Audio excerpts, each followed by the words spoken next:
Good morning and welcome to the 21st Cyberwatching webinar. Today we will be focusing on cybersecurity collaboration and engagement of stakeholders in the financial sector, which, as you know, has become one of the target sector for cyber criminals. That's why cooperation and cyber threat intelligence sharing are nowadays a critical necessity in the sector. And that's the motivation of this webinar, where we'll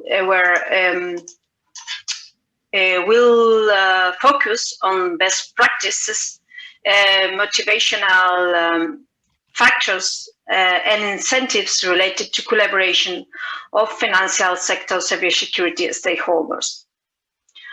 Research and innovation projects can facilitate this objective of sharing information and preventing cybersecurity incidents. And today, we will have the chance to see some demos of these projects. I'm happy to say that we have a good number of top-level speakers today. We will open the session with Simone Coltellese, cybersecurity and fraud analyst at CERT Financiero Italiano, who will give an overview of the Financial CERT model. Then we will have Ramon Martin from CaixaBank, who will talk about challenges and opportunities for cyber threat intelligence in the financial sector. Following Ramon, we will have Jose Ruiz and Esteban Armas from Atos, who will present the first demo from CONCORDIA project, financial threat intelligence platform. Then David Goodman from Identitas Consulting will present the financial pilot in Cybersecurity Europe project, followed by Médéric Colas from Informatique Banque Populaire, who will deepen in the concept talking about the KYC, the Know Your Customer sharing technologies for fraud prevention. To complete the overview of the Cybersecurity Europe project, then Susana González from Ethos will present the demo for the incident reporting platform for the financial sector. The third project joining us today is INFINITECH, and Massimiliano Asci from Poste Italiane and Susana Bonura from engineering will talk about the pilot on real-time cybersecurity analytics. Real-time cybersecurity analytics on financial transaction data.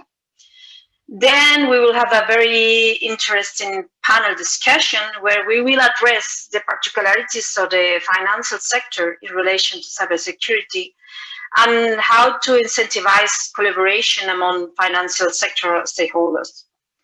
The panel will be chaired by Aljosa Pasic from Ethos, and the panelists will be two of our previous speakers, David Goodman from Ethos and Ramon Martin from CaixaBank, together with Asim Soysal from European Finance Forum.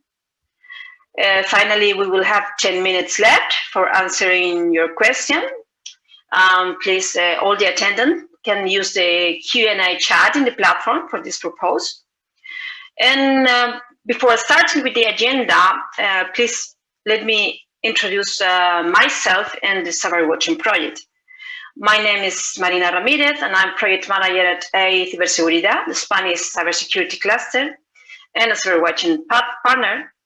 And this webinar is part of the work that we are doing with some cybersecurity and privacy projects from the Cyberwatching project hub in order to help them to improve their market readiness. Cyberwatching is the European watch for research and innovation in the cybersecurity and privacy landscape. And with this in mind, we have developed the project Radar. The Radar is based in research and innovation and ecosystem domains, where we can find the vertical sectors, and the projects are distributed in different rings according to their life cycle. And we can see their relative progress compared to the projects in the same segment. You can have the live information about the project progress, access the contact information, and if you are a project, you can upload your progress and it will be automatically updated. We have created self-assessment online tool where each project can self-assess their market and technology readiness. So we can see how they are performing compared to other projects in the same segment. Based on this maturity and the common interest of some projects in vertical sectors or specific topics, we have created a new section in Cyberwatching to foster synergies between the projects and a space where any project with similar concerns can join. This is the project cluster section, where you can find projects related to health, to critical infrastructure, energy, and so on. And any project can join these clusters. Finally, I just want to bring to you some upcoming events. The Standards and Certifications for a More Resilient Europe webinar that will be held on 14 June at 10:30. A critical infrastructure webinar specifically for health and energy in cybersecurity, with a date to be confirmed, and a webinar on charting a course for cybersecurity in Europe that will take place in late June, early July. As we have an intense agenda, I strongly recommend our speakers to adapt the intervention to the timing. Just a reminder to use the Q&A chat for your question. And now I hand over the floor to Simone. Thank you very much, Simone.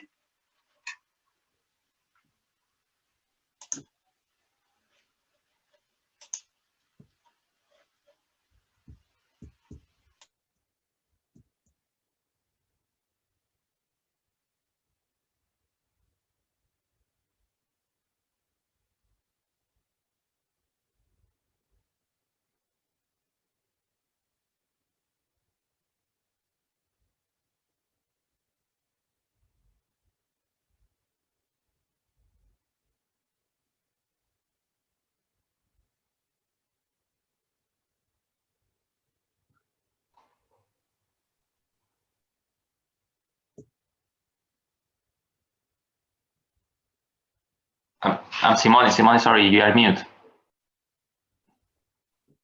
Oh, I'm sorry. So I start.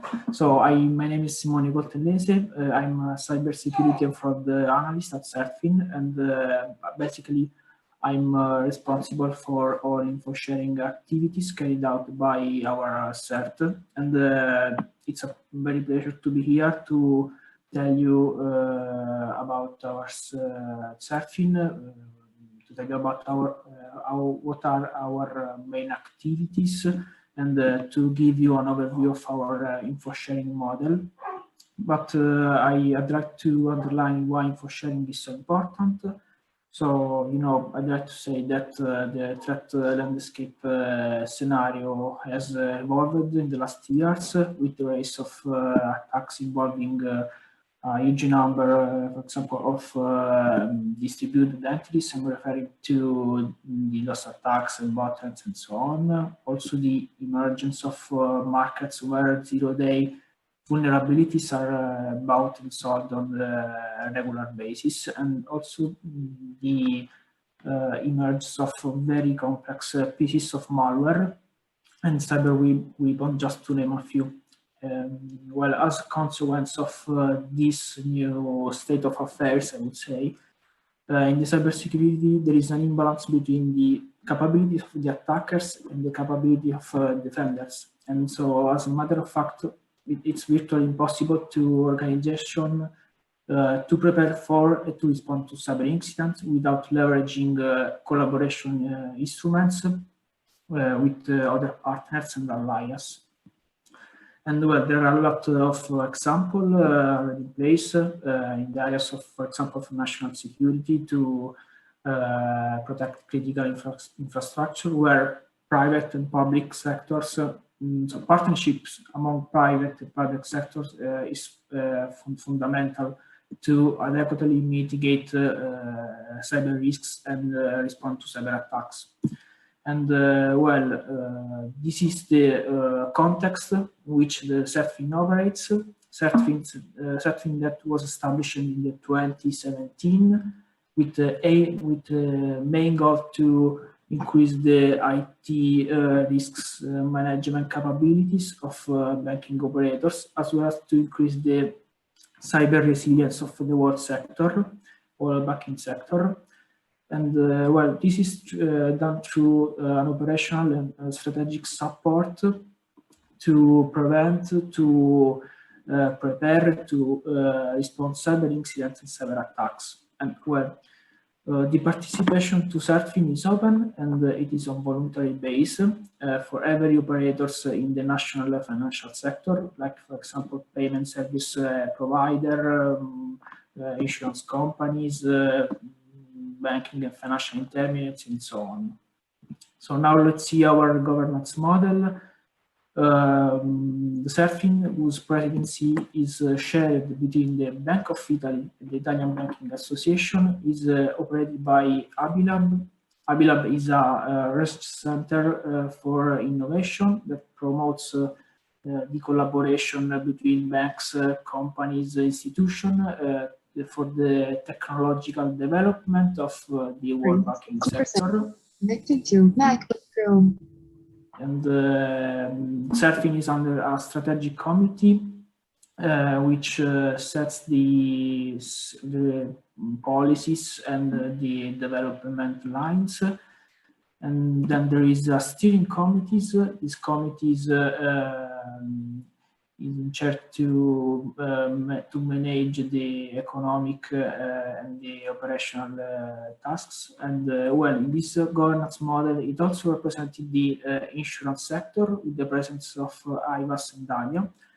Then there is also the CONSOB, that it is a public authority for the regulation of financial markets in Italy. And then the CERTFIN is organized according to a campus model. In practical terms, some members of our constituency provide their experts to form a so-called virtual team. So this virtual team supports our normal info sharing activities by sharing additional information about incidents, new vulnerabilities, threats, with the main goal to keep updated the work constituency about the landscape, as well as to provide recommendations and countermeasures to face them. And well, let's see our services and activities. Let's start with the FireISAC. I would say that it is our core business. We are a specific industry organization that gathers and shares information among the banking operators.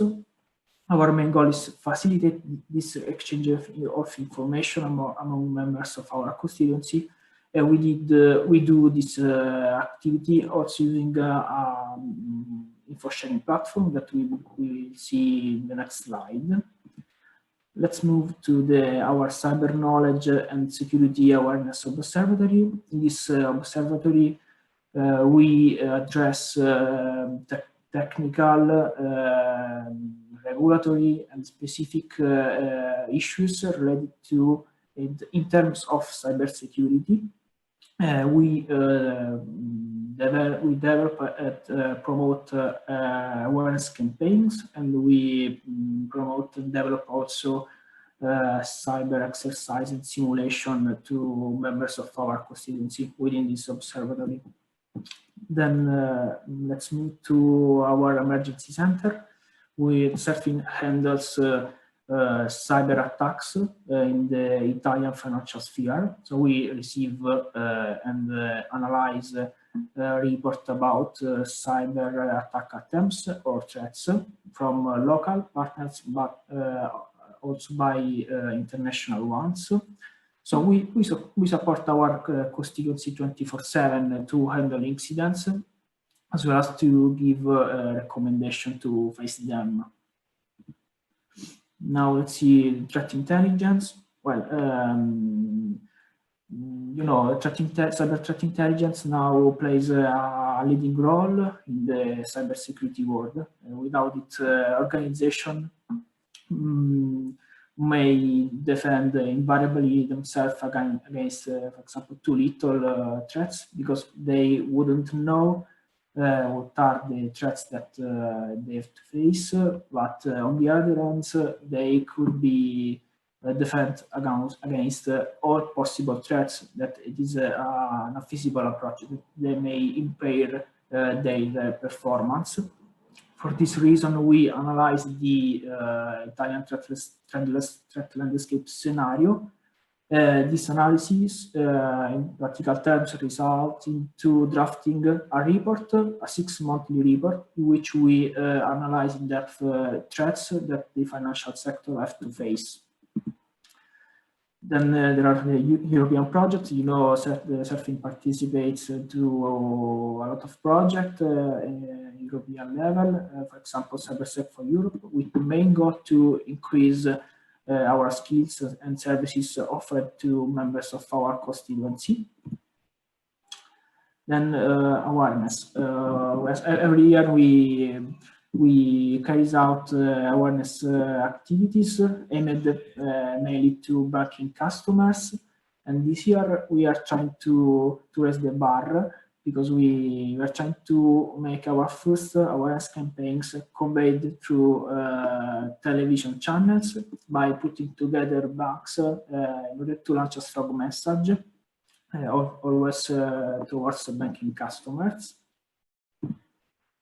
And there is the business continuity observatory. In this observatory, we analyze the most important issues for business resilience, and in particular the innovations on methods and processes and tools for the management of business continuity. We have another observatory, the cyber insurance one. In this observatory participates only insurance companies. In particular, we analyze new fraud pattern that we detect in this sector, and we share this information within our constituency. Then there is the Artificial Intelligence Hub. This is our expertise center, where a team of experts, ICT partners, companies, research body, authorities join to encourage the use of artificial intelligence in the banking sector.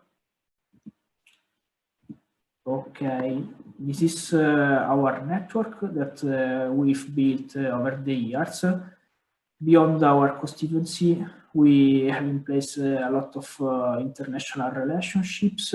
For example, we collaborate with law enforcement agency, like for example Europol, but also the Italian postal police, and we collaborate with other national competence centers.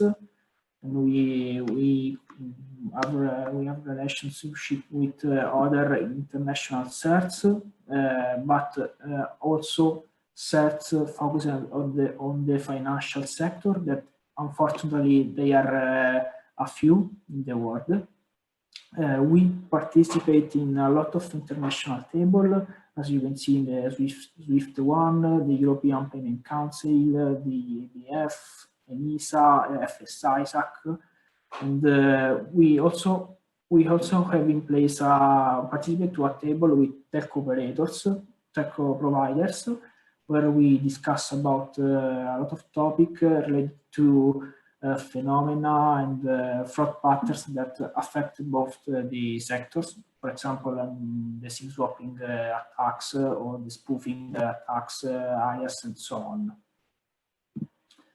And well, this is our info sharing architecture. I would say that it is MISP-centered, but well, I don't want to spend a lot of time to describe this platform, but just to give you an introduction, the MISP, the malware info sharing platform, it is a standard de facto platform to share indicators of compromise about cyber attacks. and we make available this platform to members of our constituency.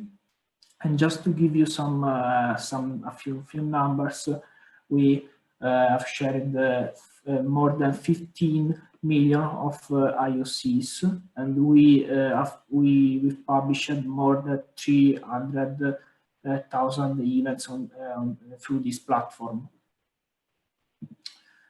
Okay, we like to close the surfing presentation with this slide with our main goal for the future.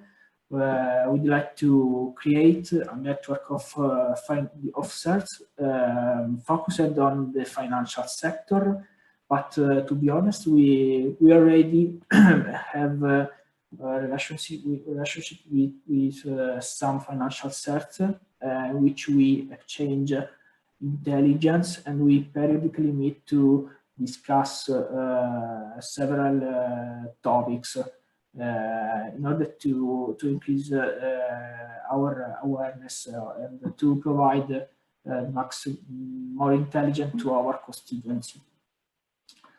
And well, we want to expand this network because you know the collaboration is the key success for the info sharing model.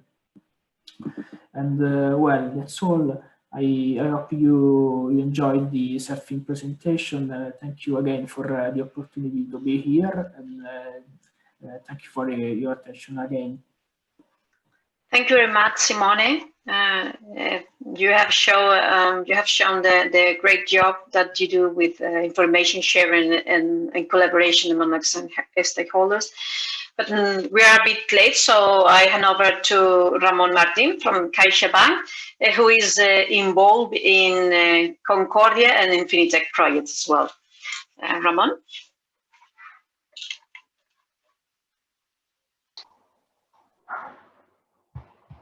Yes. How? Good morning. Can you see my screen?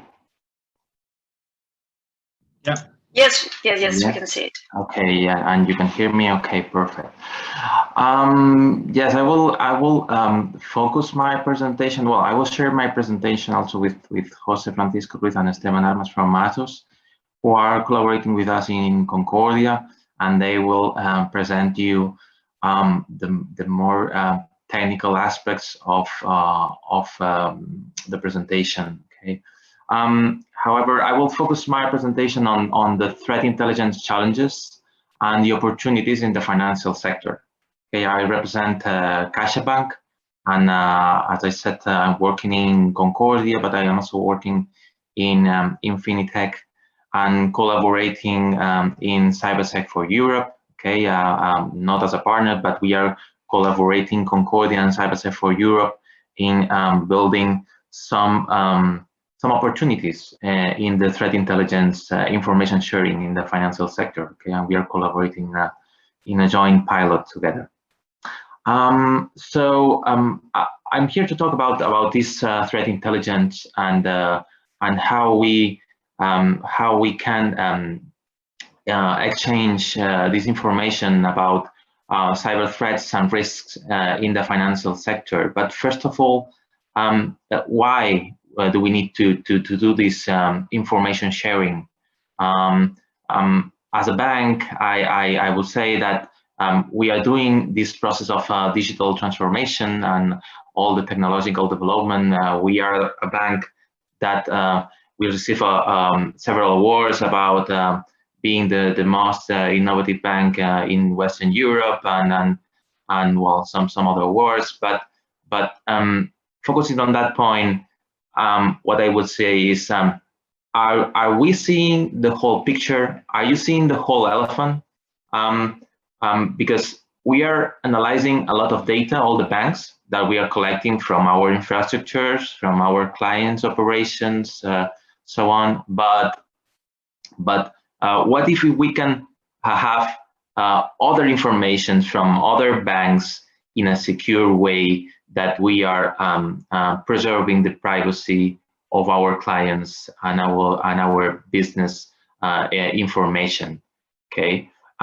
how we can collaborate, but keeping these business secrets in our premises, in our possession, and also preserving the privacy of our clients. Okay, so that's what we want to do with these threat intelligence challenges, because at the end we can as I said, analyze all the cyber risks and cyber threats that we can have in our organization, but sharing them with others will help us to prevent for 0 days risks that we can have, zero day threats that we can have, and that will prevent these cyber attacks that we all can suffer. Okay, so if we have this cyber threat intelligence sharing with other banks that can help us to react and respond properly to potential cybersecurity attacks. And another point that is also interesting for us, to prevent financial fraud and crime, because the cyber threat in the financial sector can be focused on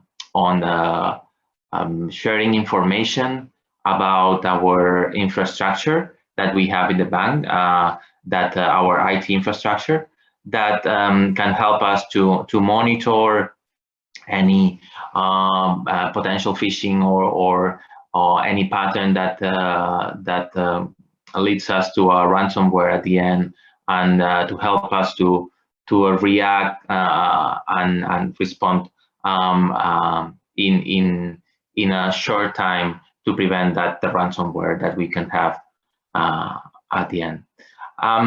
So that would be on the one hand, and that's the normal information sharing about cyber threats that is being doing through MISP. But MISP as well, that I didn't talk about MISP, but MISP is a platform that is the mostly used in Europe for sharing cyber threat intelligence information. Has also the possibility to share financial fraud information. Okay, it's prepared to share this kind of information. So we can use also this platform for sharing, for example, is this customer trustworthy, or is this transaction a fraudulent transaction, or do you have, other banks, other financial institutions, any indicator that says that these transactions could be fraudulent? So this is information that we can share, but for sure we have several challenges on that. Okay, on the one hand, we have a lot of data, but we have to go from data to intelligence. We have a lot of data that we have to be stored, to be processed, to be analyzed, and then after analyze all this data, to be used to react to these potential financial frauds and cyber attacks. So we have to automate it. So we need tools that help us to automate all this process, because we have all this information, but our security operations center is completely overloaded with information that there is a lot of false positives that we have to discard, and for sure we need tools that help us to automate all these processes. We have also challenges on the heterogeneity of the data that we are sharing. So we have to have some consensus on the formats and sources of the data, and even we have heterogeneity on the regulation, but because as discussed in different forums in Europe and different projects that we collaborate with other financial entities, we had different approaches from different regulators, national regulators around Europe. There are some that are more strict than others on what exactly we can share about about our clients, how we share it, and well, this is also a challenge that we have to overcome. Okay, so even if I have a group of stakeholders of financial institutions that I trust, normally I can trust them, but even that they have to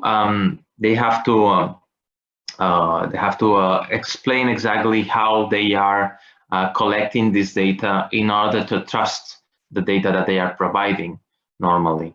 Okay, so even if I completely trust Surfin or Banque Populaire from France that we are collaborating, even if I trust them, I trust that they are not providing, that they are providing this information in a good mood, in a mood to collaborate.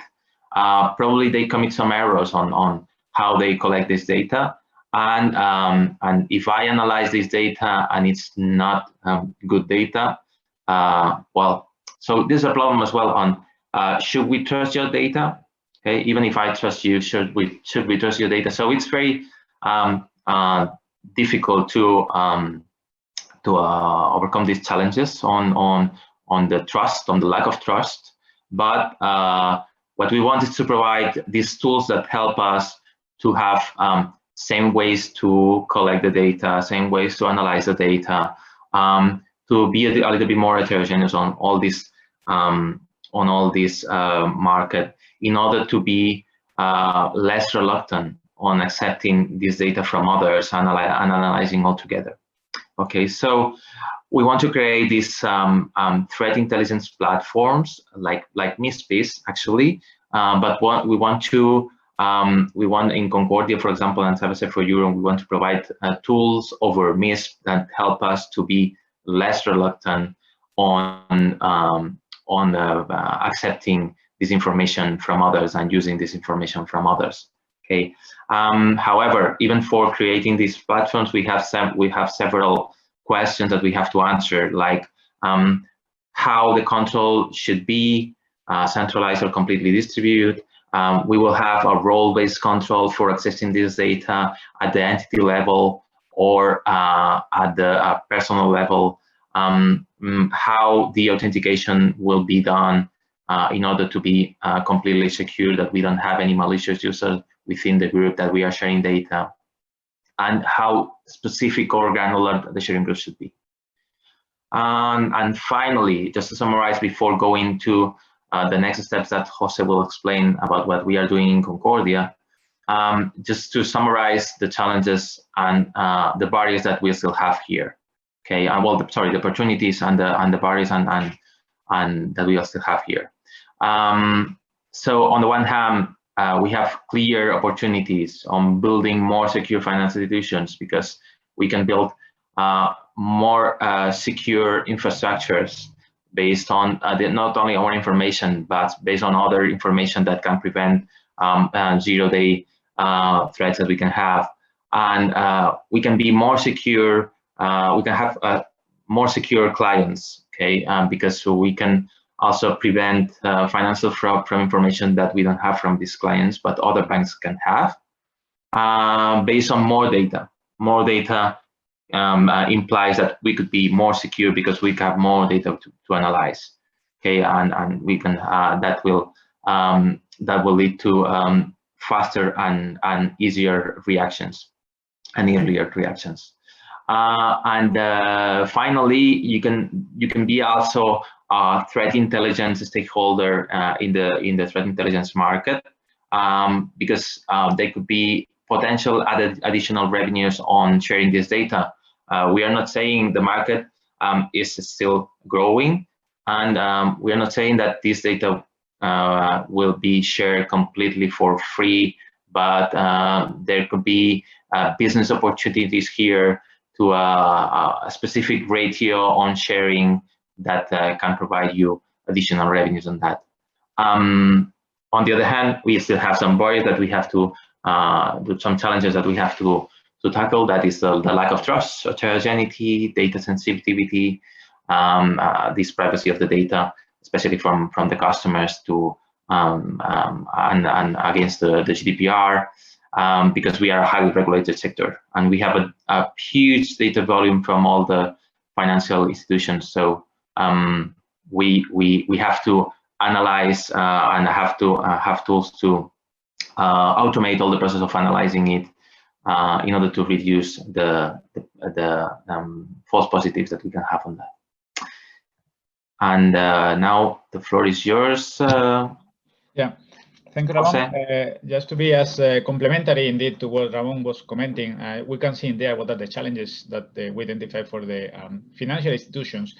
And you know, we have been, and here we focus on the part of the cyber threat information sharing. I think we all kind of know about what it is, basically, you know, for sharing information about cyber threats, cyber attacks, etc. So let's say cybersecurity information, so it can be used in advance by other organizations to be protected, you know, against this type of attacks. So you could say, okay, this is nice, we know about that, but how common it is, how usual it is to be found. For the financial institutions, for example, it's something that they are working with, but it let's say that it is has some difficulties in order to be mostly agreed or used in a more general way. And when I say general, of course, not talking on the specific company, but if we go country level, even for example, for the surfing that we are looking before, and if we want to go to the even European level, it shows how difficult this is, in contrast with the benefit that it could be. No? Ramon, could you please move to the next one? Yeah. So even though we know that it is a good thing and it brings a lot of benefits, there are it is complex, or we have some barriers, as Ramon was commenting, for adopting this approach in a more general way, as I say, not only in the company level, but also European level. And of course, when I say complexity and from the technical level, I'm not thinking on how difficult it is just to get one notepad with information and just send to another company, you know, for using. This is not the complex part, but the complex part focus more on how we can achieve and fulfill a lot of different elements, issues, or let's say barriers, as I have in there, for this aspect. So we are not talking only about how can I send information over the network, but also how can I comply with the legal barriers, like, for example, you know, different organizations, and even here in the financial institutions, we are talking about different legal framework that they have for sharing data, and you probably can know about this, you know, in this specific domain. Also, sharing between countries. Imagine from, even if we are in Europe, but for sharing just information from Spain to Italy, or to, I don't know, to Germany, Poland, whatever. This has a lot of different difficulties in this legal aspect. So how can we fulfill, or how can we pass over this one from the technical point of view?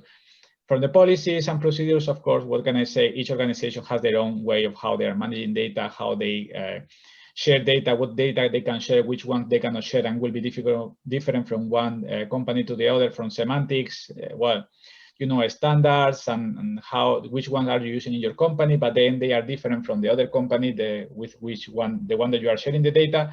So if it is not the same, then whatever you are sending is not really useful. So, you know, all of this also brings a lot of elements about how can we, from the technical point of view, give support to this, because these are barriers, these are things that exist right now, and we cannot avoid. If we want for the information sharing to be something useful, and I'm not saying just something real, but something useful for the financial institutions, we have to be able to go over these barriers and provide good solutions for them. Could you please go, Ramon, for the next one? So we have one objective, which is to share information, to share this cybersecurity information, which, as Ramon was commenting before, will be very valuable. And I'm focusing here into two main elements or attacks, we'll say, for the zero-day attacks, for the advanced persistent threats that, you know, they are extremely difficult to be, let's say, protected against them before happening, because mostly because, for example, as you say, in the zero-day attacks, their own name says that these attacks that are, you know, totally unexpected. So how can you be protected against them? At the European level, as I was commenting, the idea for the European Commission is to build this, let's say, network, this sharing, for this cybersecurity information for all the different actors, let's say, or organizations that we could find. So here we are talking about financial institutions, but also we could have the ones for the telecom, for industry, etc. And they could also benefit one from the other. But so this brings another layer, no, of complexity in here. Ramon, next one, please. So as I said, the more information we share, the more the organizations are prepared against cyber attacks. But now this, as I say, is complex to do. So as Ramon was commenting before, we want to share information, but it will be very nice for the financial institution to control not only what kind of information is shared, but also with whom that information is shared, in what way this information is shared, etc., etc. So we also need to provide tools for managing how this information is shared. So it is not only I'm going to share all of this bunch of information in general, random with whatever it is in the other side, but I want to be also be able to have some type of control of the information that I'm sharing and how I'm sharing, why, because I have policies in my company or in my country, or by legal requirements that I have to be controlling how I share this information. So this brings us back to the previous one, of the barriers. Ramon, please, the next one. So in this way, the solution that we proposed, that we are working in Concordia, that we have this, of course, in these initial versions, that we are working on that, but providing more functionalities, is a solution, a tool that can allow financial institutions to share the data the data that they require to share for cybersecurity information, or more specific for the financial institutions, deciding with whom they are sharing this information. So with a specific user, role, company, organization, etc. And other type of, let's say, characteristics that we want to control, like, for example, in a specific country, or, you know, for a specific amount of time, etc., etc. So that way, at least we can provide these tools for them to control also with whom and how they are sharing this information. This allows, in the end, for having more control. So, you know, the idea is to protect the information, so only the specific recipients can have access to it or to use it. And of course, to explore with the different strategies that the financial institutions may need, so to make it more flexible and, as I said, usable for them. So even though, as I commented before, cyber threat information, we know what we want to do for the several ways that are for achieving it. We want to provide the maximum number of tools for the, let's say, for the companies to be able to control, to manage with whom they are controlling, sorry, with whom they are sharing this data, and how they are sharing this data. So they are always in control with that. So as I say, which is, I think, very important aspect for a domain like the financial institutions that have many critical issues and critical data that they work with. So now, following my colleague Esteban from Atos is going to show you a demo of the solution that we are working with the CaixaBank here in Concordia. So if you want, Esteban. Yes, for sure. Hello, everyone. So let me share my screen right now. I hope that you can see it. All right, perfectly. So perfect. So basically, what Jose and Ramon says before, the key here is the information, right? So basically, what we want to do is to give a next layer of security to the information that specifically financial institutions share between them. So basically, what we build here in the Concordia project is a web application that use as a base of communication a MISP instance. All right. So for this demo, I will show you a typical example of sharing message between Alice and Bob. So basically, it's the same approach, but using let's say a public channel such as a MISP instance connected through a huge network. All right. So let's start with accessing in the Alice account. All right. So as you can see, here is the small dashboard with the previous messages received in Alice's account, and also the messages that she shared with other pairs. In the configuration part, we can see the MISP instance in which she is connected. All right, so basically it's this instance, and we can access to the MISP instance just to see which kind of events the MISP instance has. As we can see, there's a lot of events created in this instance. However, the the application or the web application just access to the specific events or messages sent to Alice. On the other side, we have Bob, which basically is another user across the globe, let's say, who belongs in another institution as well. And we can see it here. He is connected to a different instance, which is this one. And also we can access to the MISP instance to see which kind of messages there are this instance hosts. So as we can see before in the previous instance, there are a lot of events, but once again, the application just shows to the user the events of the message forward to them. Then let's share one message to Alice from Bob. Here is a typical parameters that a MISP instance, a MISP event, sorry, needs to be created. So basically, we can add a particular tag just to be more specific about the subject of the event and of the message. So let's say that it's a secure message from Bob to Alice, right? This is a secure text message. However, we can attach this particular sensitive information to the message. So, for example, I want to attach this sensitive information, let's say, just to be accessed just to grant access to Alice in particular. So here is the important part. Here we are adding this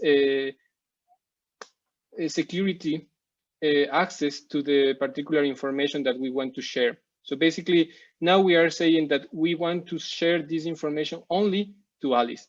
Then we can also add a particular constraints to access between time.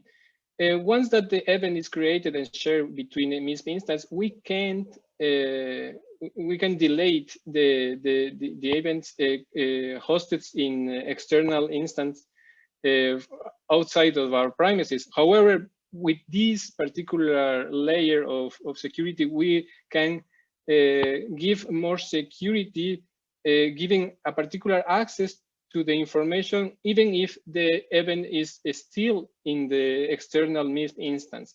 So for example, right now today is Friday 21 of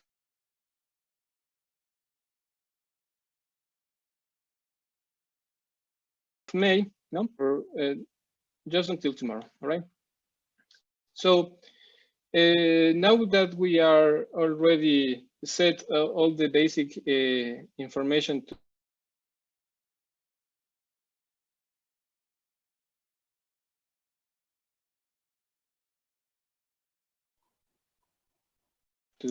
share the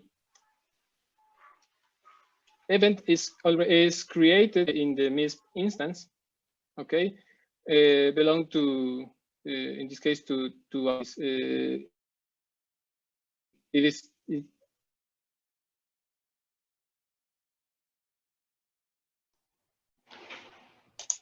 are losing you from time to time, Esteban. I don't know. Yeah. You have any connection problem, but probably. Hi, Esteban. I think that his connection dropped. No. Okay. Mainly, well. Okay. Yeah, we can just summarize what we want to present here. Yeah. Hi, Esteban. We lose you from time to time. Probably you can show the event in MISP, how it's. All right. Now can you hear me? Yeah. Yeah. Yeah. It's now the connection fine. All right. Sorry about that. It's the problem to work with from home. All right. So anyway, Esteban, I would like you to speed up because we are now 10 minutes late. So please. Yes. Try to speed up your presentation. Just let me show the final result. So basically, as I said before, we are sending information to Alice. So let's see what we can see from the Alice dashboard. Then in this part we can see the event created to be accessed only for Alice, but in the info part as well, in the attached document, we can see any information, I mean, in a readable way, let's say. But in the other part, in the side of the Alice account, we can see the new message, okay, and we can access to the information using this going through the secure layer added to the communication using MISP. So basically, now I can access to the document shared with Alice. And also I can read the information reading in the Bob messages. So this is what we already are working on. Also, this is a lot of there is a lot of roles as well. We have administrator, publisher, and reader, and we are working also in adding more functionalities to the application in order to be more suitable for the financial sector institutions. So that's it. I think that this more or less cover all the just to summarize, sorry, Magna, just 1 second. Just to summarize a little bit our presentation with Jose and Esteban. What we are doing in Concordia and together with Cybersecurity for Europe is to build those add-ons over MISP to provide additional features to reduce the reluctancy of the entities to share data, to provide new functionalities that help them to share specific data with specific partners, providing encryption to the data if needed, and so on. That's on one part, and on the other part, we will work in the analysis of the data and automation of the process. Okay. Thank you very much, Ramon, Jose, Esteban. As I said, we are 10 or 12 minutes late, so please, David Goodman, I hand over the floor to you. And just remember that all the presentations will be uploaded to the webinar page, so you don't need to go through all the slides if you are fine with that. David, please go ahead.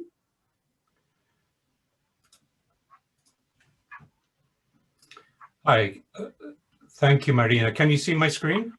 Yeah, perfectly. Splendid. Okay, so my name is David Goodman from Trust in Digital Life, and I'm here to talk about the Cybersec for Europe financial pilot or financial activities. And this will be the first of 3 presentations from Cybersec for Europe on what we're doing in finance. So first, to provide a bit of context, this is a map of the activities in Cybersec for Europe. I'm not going to explain it all. The key bit is we have a couple of clusters, whoops, and one of the clusters is the one highlighted in blue, which is called From Research and Innovation to Industry, looking at technology development and assets, developing a roadmap around a set of verticals, and the demonstration use cases. And the way that this works is that we have 7 verticals. I'm not going to go through them all, they're all fascinating, but the ones we're interested in today are the ones in open banking and the one in incident reporting. So I'm going to be talking about open banking, and Mederic, who will follow me, will talk about that further, and then Susana Gonzalez from Atos will talk about incident reporting. But here we see that there is a relationship between the activities that we're carrying on with the use cases in the center. The road mapping activity is also looking at open banking and incident reporting, but from a more general high-level point of view, looking at issues relating to these topics, all of these topics, in the short, medium, and long term, not just in the particular case of the use cases, but generally from the point of view, in the case of open banking, specifically around PSD2, Payment Service Directive 2, which underpins a lot of the open banking activities. So the demonstrators, and there are 2 phases to the demonstrators, to all of the demonstrators, consist of various use cases. and I'm going to be talking about 4 in particular that we are working on in the banking sector, and they are relating to the high incidence of fraud and illegal access to banking resources through different types of techniques. And these are all very real world scenarios, very well-known security issues exist associated with the, this is difficult to say, imperfections in key EU regulations and directives, which occur within the GDPR and PSD2, particularly looking at the GDPR and PSD2 in combination. And the reason for looking at all of this stuff is because it costs customers and the financial institutions a lot of money.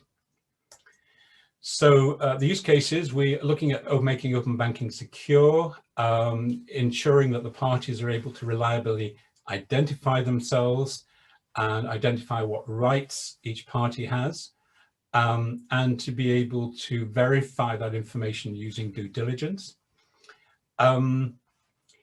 To be able to implement open banking, which is very much API based. There is an issue within PSD2 across Europe on the different types of APIs being used, but we haven't gone into that.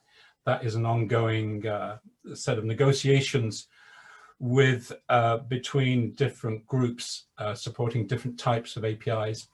But a high-level standardized technical interface has been created, which we'll be looking at as well, which we call the Open Banking API architecture. And then transactions between banks nationally and cross-border. Parties communicating with each other whilst protecting data in transit and verifying each other before any transaction takes place. We are particularly looking at fraudulent attacks carried out on institutions with false IBAN information. And we have something called Obsidian, which is a network for sharing information about false IBANs. And Obsidian stands for Open Banking Sensitive Data Sharing Network for Europe. We create acronyms because we don't like repeating these long sentences. And it focuses on 2 core functionalities that banks experiencing potential fraud attempts will look for additional critical information in order to make the right decision from the proposed Obsidian network. So a bank thinks that there might be a fraud and they want to have confirmation of that information from other participating banks in the network that might have experienced a similar kind of attack. And it needs to be done in real time because we're conscious of the quality of the user experience. So that a user might be waiting to have their account have a transaction approved. So the transactions within the network need to be as close to real time as possible and trustworthy.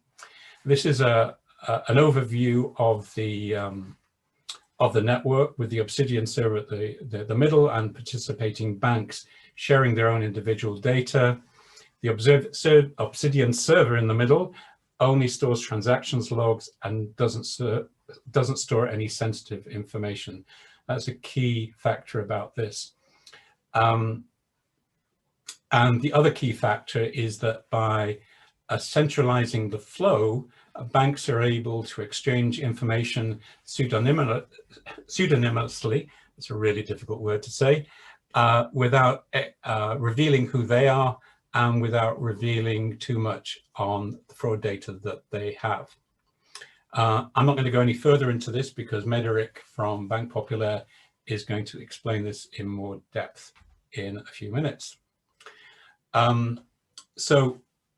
Ramon mentioned a few minutes ago that we are collaborating with Caixa and with CONCORDIA and Atos on a joint pilot which we've called the Cyber Threat Intelligence and Information Sharing. And again, I called it CITELIS, just so that I don't have to repeat a long name. The use case is looking for efficient ways to create privacy preserving and trust minimized threat intelligence using the MISP network that both Simone and Ramon referred to in their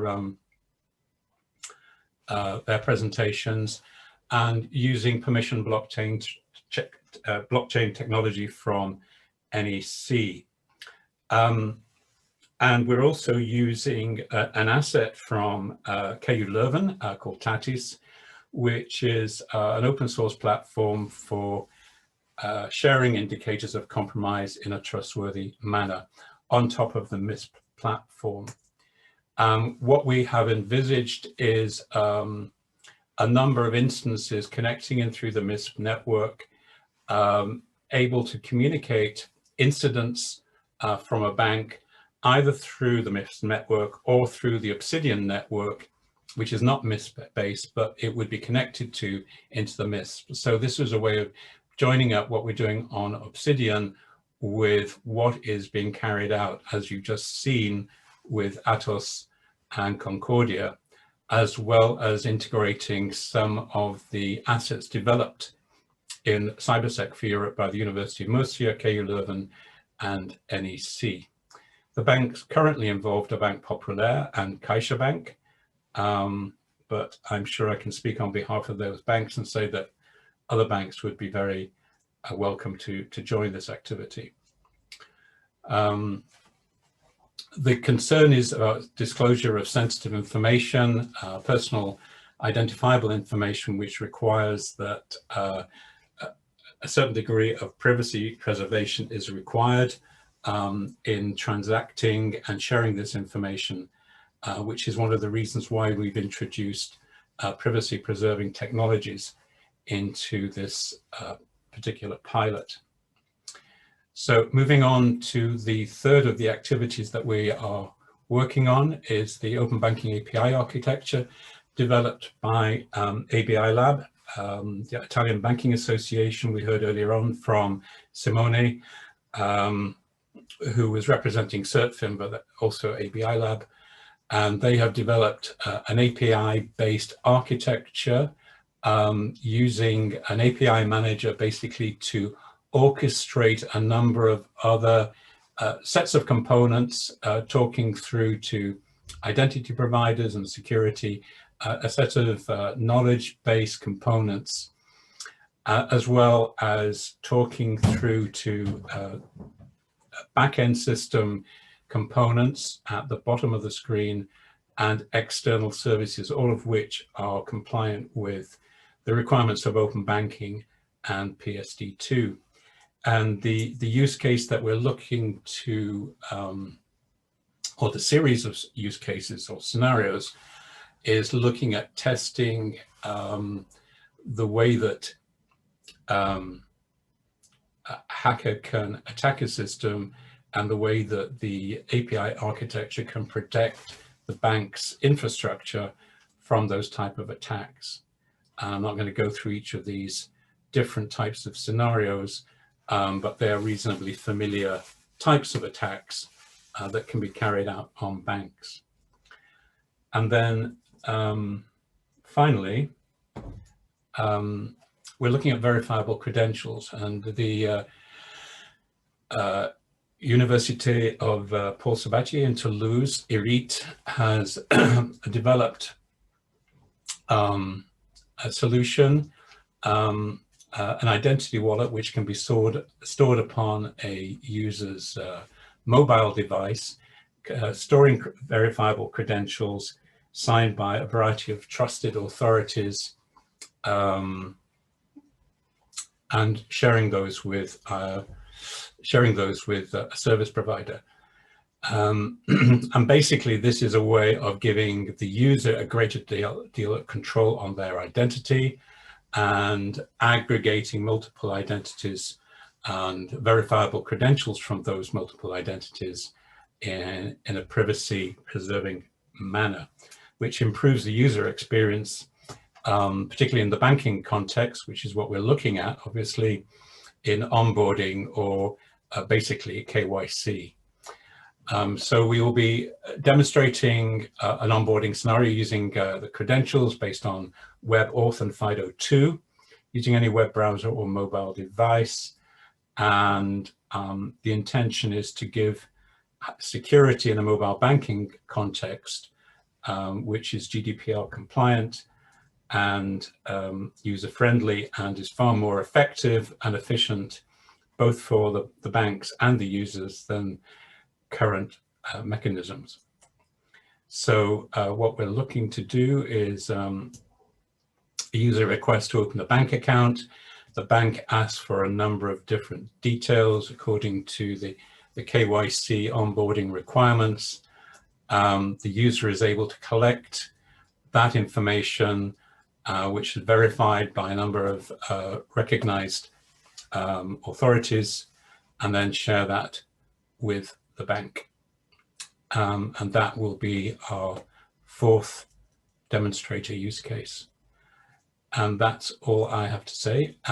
So thank you for listening. And I'd like to now hand over to Mederic, who will continue to talk about the specific activities that Bank Populaire are involved in, notably the Obsidian and the extensions of Obsidian.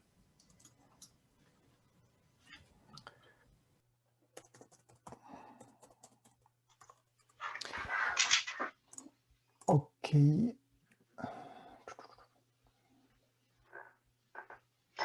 Thank you, David. With our next speakers, if we can gain some time, because Aljosa, who is chairing the panel discussion, has to leave at 1 p.m. and we don't like to miss this interesting panel discussion. Thank you very much. Okay, can you hear me? Yeah, perfectly, Mederic. Okay. Yes, we can see your screen as well. Okay. So, good morning, everybody. My name is Mederic Collat, and I'm working for the BPCE group, which is a major bank in France. I'm in charge I'm in charge of innovation in the security field, and I'm working for the CESM, Centre d'Expertise en Sécurité Métier, which is the main team in charge of applicative security for the BPCE group. So I've focused my presentation on a more detailed overview of what Obsidian project is. The technology used aren't focused on KYC sharing, but they can help to implement this kind of exchange. So just first slide to remember the business challenge of Obsidian. Obsidian project is born from fraud evolution observation. What we observe is that fraud increases, especially the frauds where the client is abused or is a fraudster himself. And these frauds do not target a particular bank, as you can imagine. For example, online scams target any internet user regardless the banking services he uses. So Obsidian aims at improving fraud detection by offering banks the ability to share their fraud insights through the sharing network to improve global resilience. But the information to share are very sensible and, for example, protected by bank secrecy. For example, the final step in any fraud operating mode is the transfer of money to an account owned or managed by the fraudster. And sharing this kind of information could really help each bank to improve its fraud detection processes and systems. That's why Obsidian leverages privacy-preserving technologies to pseudonymize the data to share. And the first use case of Obsidian we have worked on is the sharing of fraudulent IBANs between banks. So, about Obsidian architecture, Obsidian is based on two basic components, a central server and a client to be integrated in each bank environment. So as I've already said, each bank owns a list of fraudulent IBAN associated with frauds and fraud attempts and stored in a local database. And in order to share there's information through Obsidian network. The bank will use Obsidian client which brings the tools to convert this local database into a pseudonymized fraud data database. In fact, each IBAN contained in the internal fraud data will be converted into a signature. The value of the IBAN is hashed, and the result is encrypted by using a private key only owned by the bank. After that, the client will connect to the pseudonymized IBAN database to Obsidian network through the central server. And this central server acts as an intermediary between the banks participating to the sharing network. This server, as David said, doesn't store any business or fraud data, but by centralizing information exchange flows, the Obsidian central server makes it possible for banks to exchange information anonymously. So let's take an example to explain how Obsidian works. So let's take a fraud expert from the bank A, who has detected a potential dangerous IBAN. For example, an IBAN which has been recently added as beneficiary on several different client banks accounts and within a very short period of time, for example, 1 hour. So he will use the Obsidian client to convert the value of this IBAN into a signature according to the process I have just described before. He will send this signature to Obsidian server, and Obsidian server will broadcast the signature to the other participants of the network. At this step, each participant will encrypt the received signature with its own key. I mean the key which has been used to create the pseudonymized fraud data database. And after that, each bank will select a subset of the signature of its fraudulent IBAN, which could be equal to the received signature. I said could because this selection process is based on the analysis of the first digit of the value of the IBAN.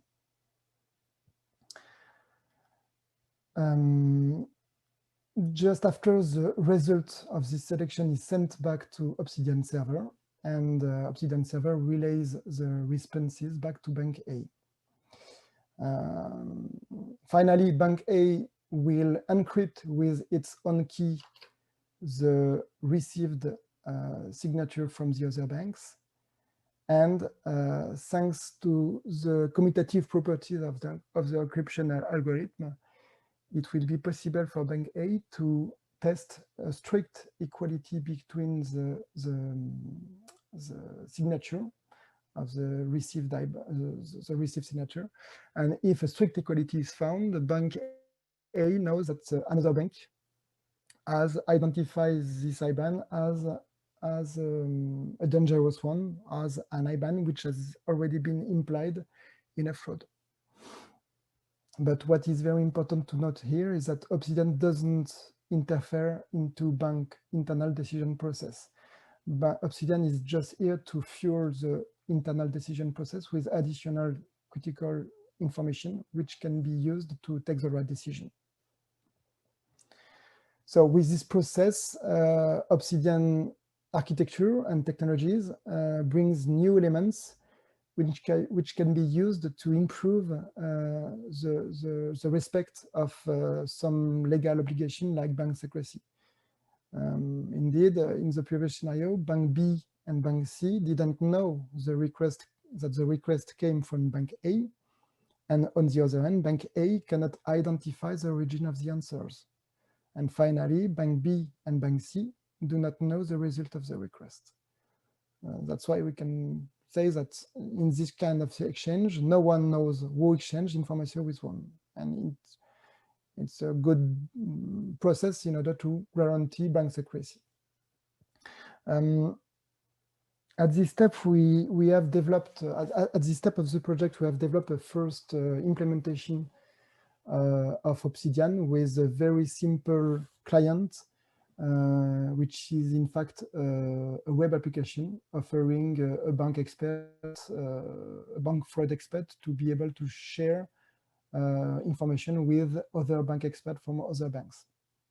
So we have developed this first implementation. We are working with the French Banking Federation in France to deploy a first experimentation in production with the other major bank in France. And we are discussing an extension of this use case with several partners, including Keisha with Raman and Italy with AB Lab. The next step of the project, as you can imagine, when this kind of project will be deployed in production, this will have consequences on the evolution of the operating mode of the fraudster.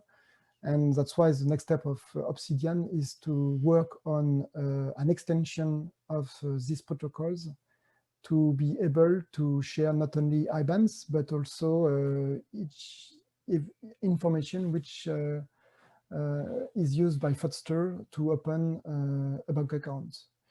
And especially information about not only ID card, but information concerning, for example, bank statements and salary documents. I mean, the documents that are used today by fraudster to open account in order to realize frauds. So the next step of Obsidian is to work on some framework in order to convert a document used by a fraudster into a signature which can be used and shared with other partners inside a network like Obsidian. So I've finished my presentation. Thanks for your attention. Thank you very much, Mederic, for your presentation.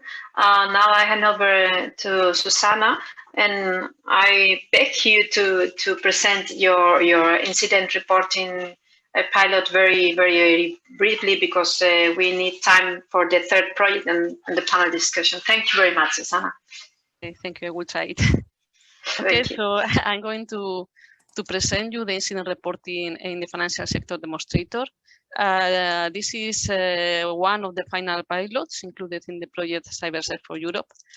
Since David Goodman has already presented the project and the different timelines and so on, I'm just to comment that the partners involved in this demonstrator are Atos, BBFA, and Intesa San Paulo. And maybe the more interesting that is the research challenge that we are facing. They arise from the following questions. Why an incident reporting platform in the financial sector? Why is this important? First, because there is a need to facilitate the collection and reporting of security incidents and data leaks that has been detected in the financial institutions, and to have tools that help to mitigate and to tackle these cyber threats and improve the cyber resilience. There is also a need to tackle the lack of harmonization in the European Union mandatory incident reporting process. There are many regulations and supervisory authorities at different levels, European and also national and even at industrial level. And now the ambition would be to have a platform to address this common need of standardization and coordination in the reporting of the cyber incidents that happens.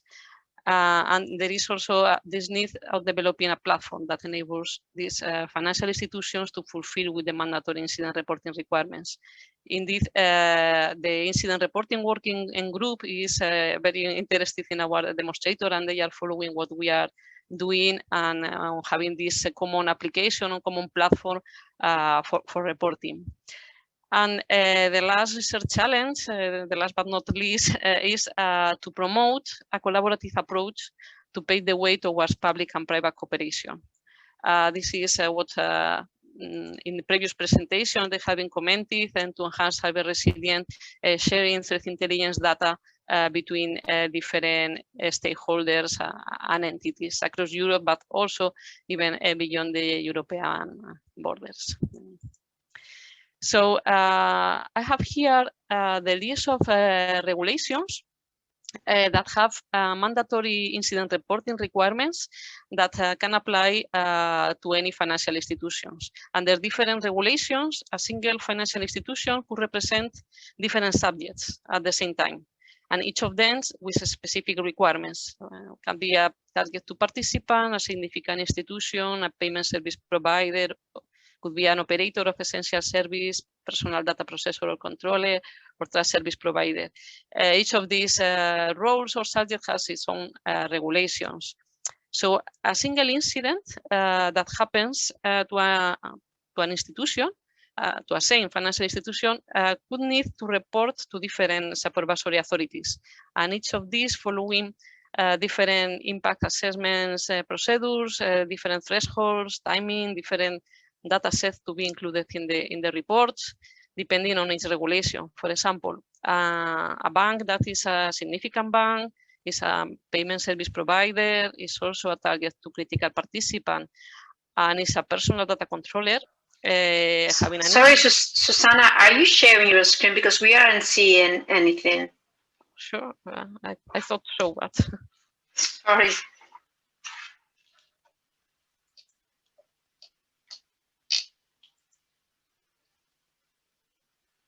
Now. Yeah. Yeah. Have you seen my previous slides? No. We were just listening to you. Sorry. Okay. Well, maybe the most interesting would be now. Okay. Okay. This is what I was commenting. The potential scenario of a bank. In this case, a same bank should report within 2 hours from classification to the European Central Bank if the incident is classified as significant, within 4 hours from detection to the national competent authority if it is a major incident, without undue delay to the payment survey users, without undue delay to the ECB target 2 if there is some service disruption, without undue delay within 72 hours to the National Data Protection Authority in case there is some risk about the rights or the freedom according to the GDPR, and without undue delay to data subjects. So you can see all this cause fragmentation, and it takes a lot of effort and time, and at the end time means money, I mean, okay? So this is what should be done in case of an incident. I've included here what is the workflow that should be followed to report this incident. I will go into more detail in the demo, but so you can have it an overview from data collection to the generation and sending the report. We have a phase of data collection, data enrichment, to classify the event, to say what is the impact and the severity. There is also a managerial judgment that is to confirm the classification and to follow this 4 eyes principle that someone, a controller, needs to say, okay, go on with the report, to prepare the data, the appropriate format and templates, and then the report. Okay. So this is an overview of what is the incident reporting platform architecture we have in the demonstrator. There are a set of assets that are developed in the project provided by different partners, KU11, University of Murcia, University of Malaga, and Atos in our case, and they are connected through the open source incident management and response tool, the Hive, that probably you have heard about it. And we use also Cortex to orchestrate the execution of analyzer and some components. The Hive can be also connected through instances, and this will connect what has been shown by Concordia and also by David to share data using these trustworthy APIs, and we have also assets to have some indicator of the reliability of the information share and the actionability of that asset in the threat intelligence asset. Okay. So let's go with the demo. I will try to show the main functionalities of the prototype we had, the Cybersec for Europe incident reporting platform. I'm going to show what we have in the phase 1, that is mainly using these 2 regulations, the ECB framework and the PSD2 directive. And what I want to show you is how the incident reporting data collection is performed, the workflow enforcement through all those tasks I commented, and the managerial usement. This is integrated with that open source, the Hive, but we have used it, but it could be used by any financial institution, but it could be in the future maybe substituted by any other tool you have for incident reporting. It could be adapted because the architecture is modular, so they can be connected to other tools. I mean, and finally, the generation of the report following these templates. The idea is that you have just to introduce the data once, and you will have the possibility to generate in an easy way all the reports. Okay, there are different actors that I will be commenting in the demo. This is data scenario we have used. It was provided by Intesa San Paolo for the validation of the prototype. It's a denial of service incident, a fictional incident for a bank that is a significant institution and payment service provider. So let's go with the demo because we are a bit out of time, I think. Okay, this is the main interface to the platform. First, I'm going to log in with the first role, that is administrator, to show the configuration. About the entities, you can select what are the regulations you are going to apply and information about the entities, the user, contacts, what are the recipients, depending on the regulations, the templates that you have. We have this provided by BBFA and Intesa for Spain and for Italy, but it could be extended. And now we are going to start. Let's suppose there is an incident. The incident management team is going to create a new incident in the tool using the Hive. We are using a template we have developed in the project. Automatically, it has been created these tags of data collection to include in the template information about what has happened. For example, what is the ID you want to put to the event, the timeline, how it has been detected. Okay, I'm not included in the video all the things. If you are interested, we can show to you. But the idea is to introduce all the data. Once it has been completed, the incident management team closes the task, and automatically a new task has been created by, in this case, by IRE Asset to complete, to enrich the information about payment services, affected processes. At this stage, of course, you can also use the possibilities provided by the open source, the Hive. So you could, through Cortex, invoke different analyzers, such as the asset we have in the project, but any other asset that or analysis that are available. This is the next step. That is the incident classification. We have included here this responder to provide a suggestion based on the information that has been collected. There are a set of criteria. We have implemented the ones for PSD2 and ECB. And at the end, what you will have is, according to those criteria and the information you have received, it should be, in this case, submitted to PSD2 and ECB2, and it has been classified as significant. Okay, this change depending on, of course, on the data.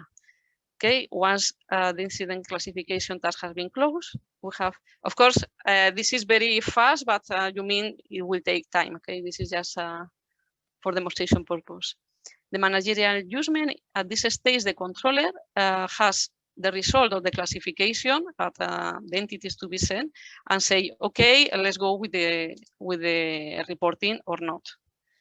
Once the managerial has been done, as you can see, a new task it has been closed and a new task has been created for data conversion.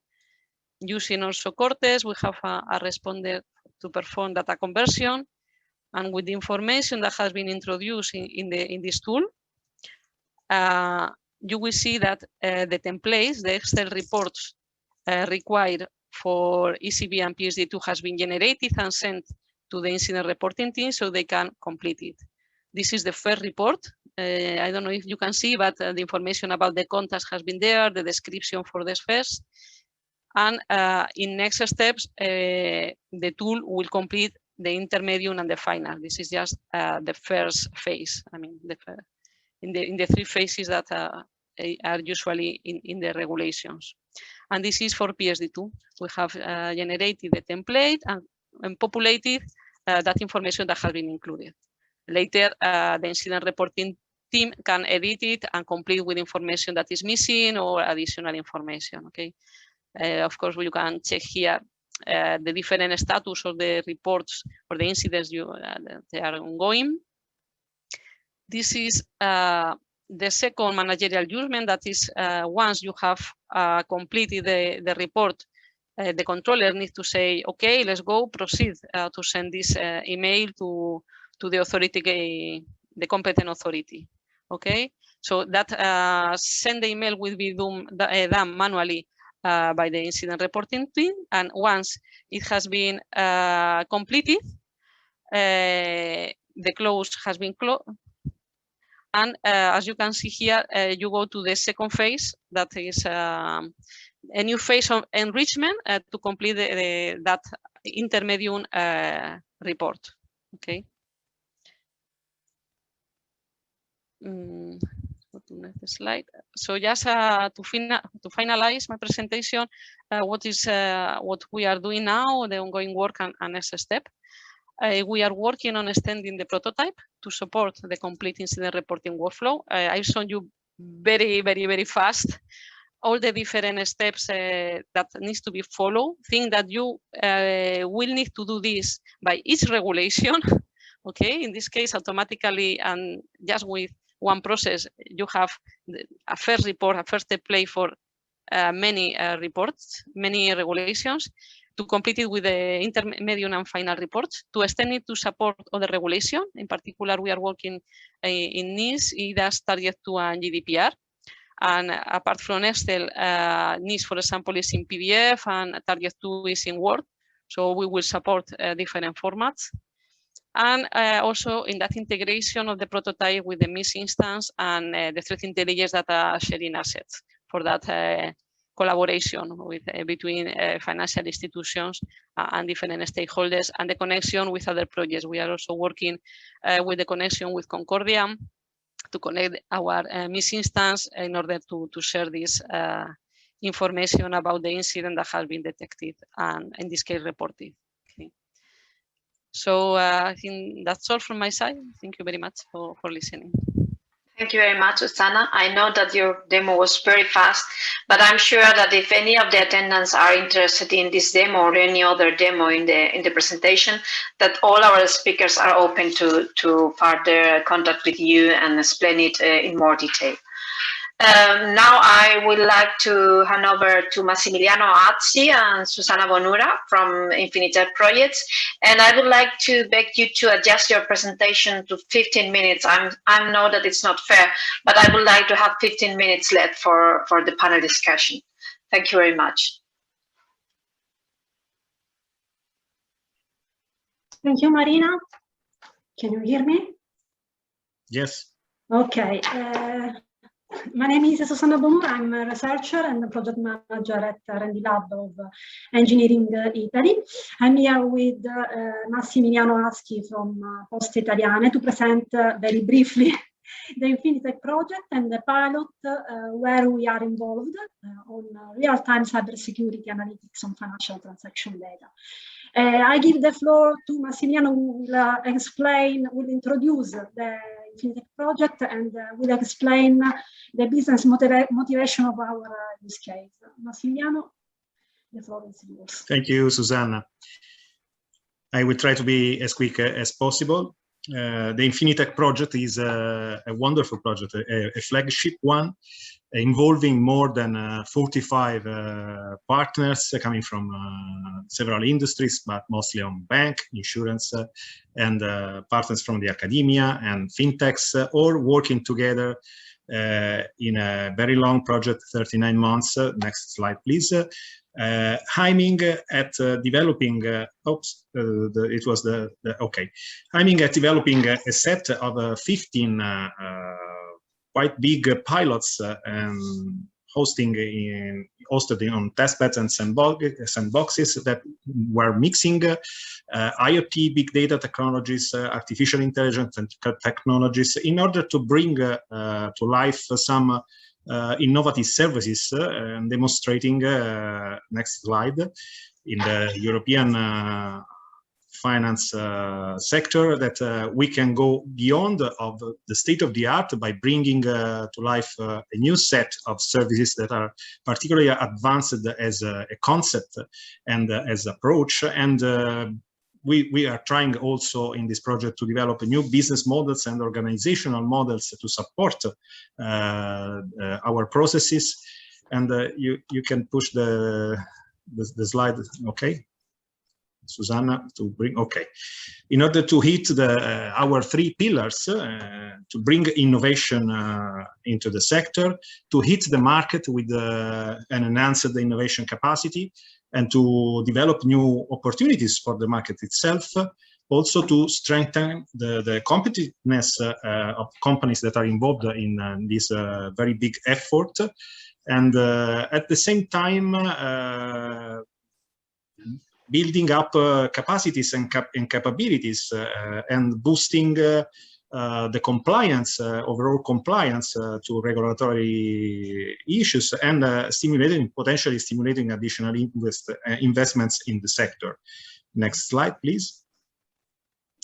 So we're talking about one of the 15 pilots that is related to fraud detection. We have a very big pain. I'm coming from Poste Italiane, that is a large postal operator, but also a very big bank in Italy.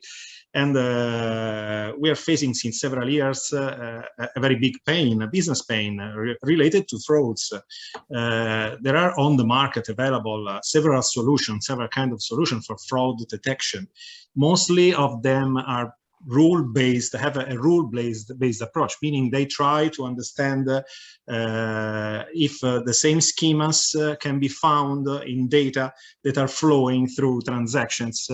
And this approach has been a very good approach in the past, but has always been also lacking of reliability, because it is subjected to the generation of a very high number of false positives. And therefore, this means a very high cost to manage these transactions that must be analyzed by fraud analysts and understand what's happening there and if it is a real fraud attempt or not. Therefore, we really needed a new novel approach to this kind of issues. But it is since several years that anyone is trying also to adopt machine learning techniques to analyze these data flows, but also the initial attempts were not succeeding in decreasing the number of false positives and increasing the overall efficiency of these systems. We are trying in this pilot to apply a new methodology, like adopting machine learning techniques, but trying to, Susanna will be more detailed about that later, trying to be more efficient than before. The business goals that we are going to reach is to especially the ability to identify a new kind of frauds that were probably never seen before. This by identifying schemas that can be similar, that have kind of similarities to previous ones. This is not possible with a rule-based approach. And of course, our aim is to reduce the cost, the overall cost of managing these offices. The fraud analysts are so many and still not efficient. So we are basically a very big cost for companies, and we are trying to address this issue. At the same time, we don't want to disrupt the legitimate customers' transactions. Sometimes it happens that you have to stop, no? You have to stop the transactions in order to avoid that a big damage, economical damage happens. And most of the time this can be a problem also with customers. So we want basically to build a new trust and to enforce the security, a higher level of security with our customers. Therefore, we will also want to increase the number of the malicious behaviors that can be identified, especially the ones involving very low transactions but high with high volumes of very low transactions, and the efficiency in analyzing very quick, very high volumes of data. And this is also a very big challenge for us. Regarding the technical part, I will soon leave the floor to Susanna. The next slide, I think, is yours. I don't remember. Thank you, Massimiliano. Yes. Yes, basically from the technical point of view, I'm at delivering as an integrated system with a batch workflow and a stream workflow in an integrated way to handle the automated retraining while the real-time machine learning prediction occurs. We would like to exploit supervised and unsupervised artificial intelligence models in order to have, in the end, the real-time big data processing and fraud prediction. So more in detail, from the technical point of view, our goal is to leverage the machine learning techniques to improve the detection of the fraud attempts while they are occurring by the real-time machine learning detection. So to have also a periodic batch machine learning retraining. In order to have these ingredients, I would say, in this system, both supervised and unsupervised models have to be exploited because they play an important role in fraud detection. We know that a supervised model is a model that is trained on a rich set of properly targeted transactions, and this model is trained by ingestion massive amounts of targeted transaction details in order to learn patterns that best reflect the behaviors. While unsupervised models are designed to discover outliers, for example, that represent previously unseen forms of fraud. I'm heading a form of self-learning technique that must be employed to discover patterns in data that are invisible to other forms of analytics. And our intention is also to feed the system, in particular the supervised model trained, by means of the fraud analysts' feedback.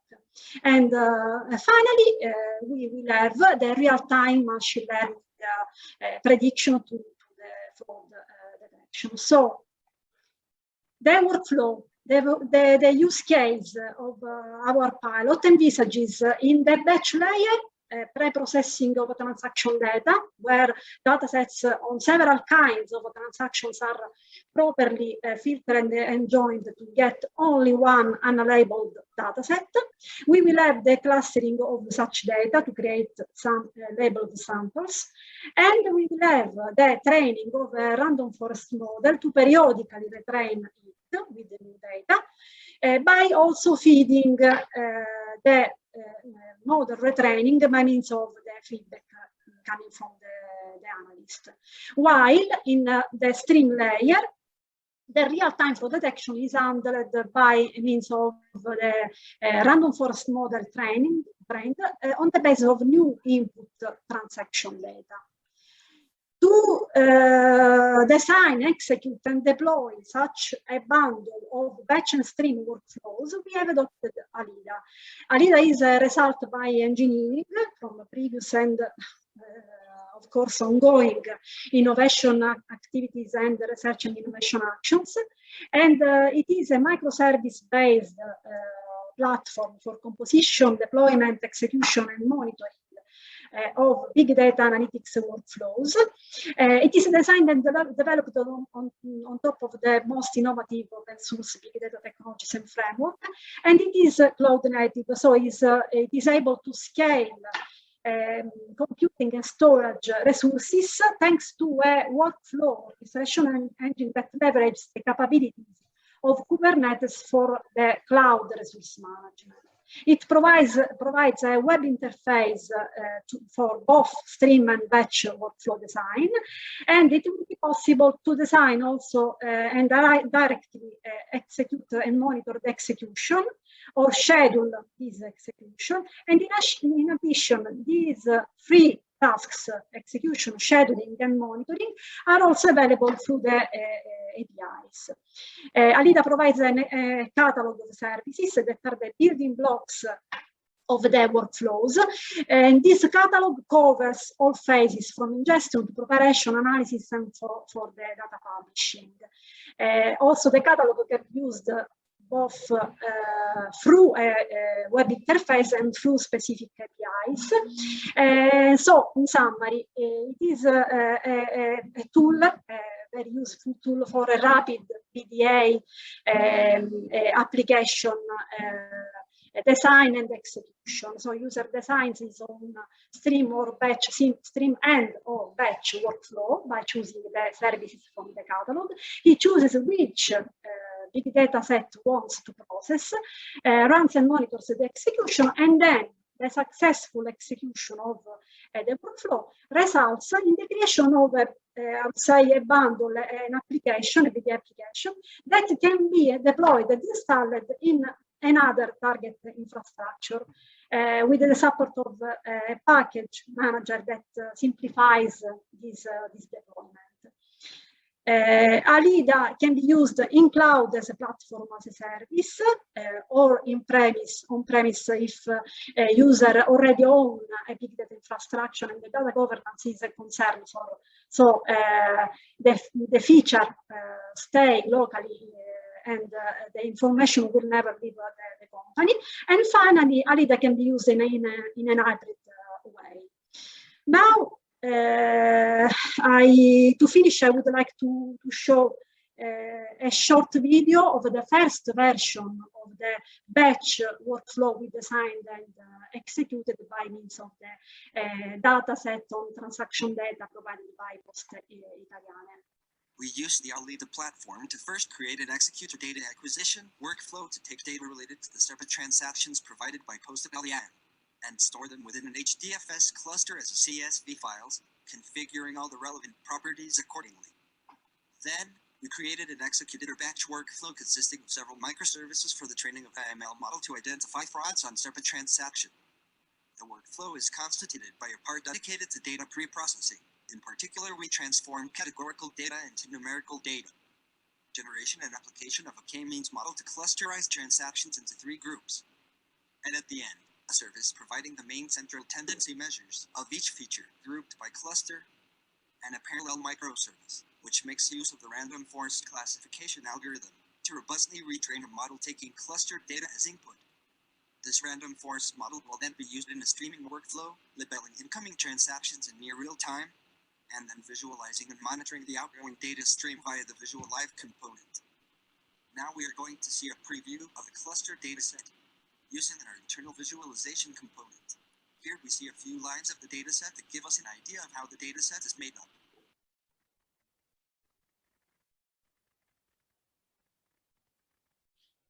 Now we use the visualization component and select the convex hull chart in order to show how data are clustered for a couple of features.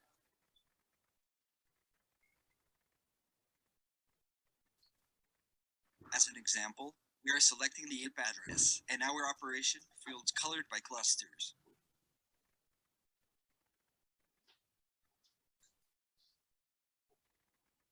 For this features, you can see 3 distinct clusters. This approach therefore helps the analyst to identify and assign a meaning to each cluster, as well as to uncover useful information. Finally, we are now briefly going to display a summary of the cluster dataset, showing the central tendency measures calculated for each cluster. This information can help to identify among these groups those that represent fraudulent transactions, those that do not, and those transactions that represent suspicious transactions. Okay, that's all. Thank you for your attention. Thank you very much, Susanna and Massimiliano. I would like to remind that all these presentations and the recordings of the webinar will be uploaded to the webinar page. And now I know that we don't have much time, but I want to hand over to Aljosa just for a quick panel discussion. Thank you very much. Hello, thank you, Marina. So I was planning originally, I would like also to invite the panelists to join this session. I'm trying to initiate my camera, but I have some problems. Originally, I was planning to focus this panel on cybersecurity and collaboration in financial sector, but I think we can skip cybersecurity at least for the moment and focus on collaboration. So we have on the panel, we have Asim Soysal from European Finance Forum. I will start with you. So you are working in an organization which is based on collaboration between financial stakeholders. Why? But we had also impression in cybersecurity that collaboration, and Ramon mentioned also this, that is sometimes difficult, for example, in threat intelligence sharing. What is specific about cybersecurity collaboration or collaboration in general in finance sector? Do you have impression this is different from the other sectors? Yes, I had the pleasure to work for several sectors.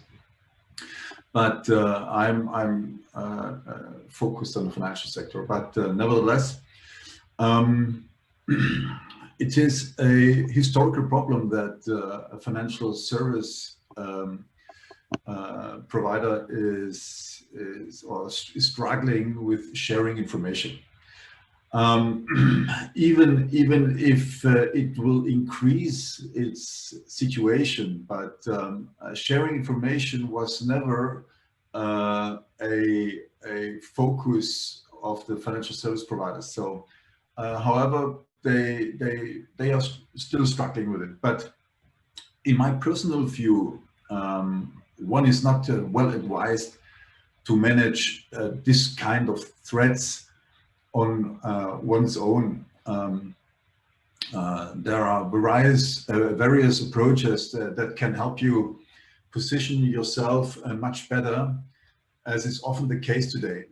For my personal perception, you are well advised to buy this service from a dedicated service provider, let's say from a security service provider that monitors your system preventively. And Massimiliano pointed it out. On your threat landscape, you have three different date of times where you have to focus on. This is the past. That means you have to prevent. This is the presence, where you have to detect and react. And it is the future, and Massimiliano pointed it out in his presentation. This is the future, where you can predict a possible threat by using artificial intelligence. So, but nevertheless, to give you an answer to your question, sharing information is not the best. The best banks and financial service providers, they are struggling with sharing information. So. Okay, thank you. So Ramon, you mentioned that CaixaBank is involved in many information sharing initiatives or communities.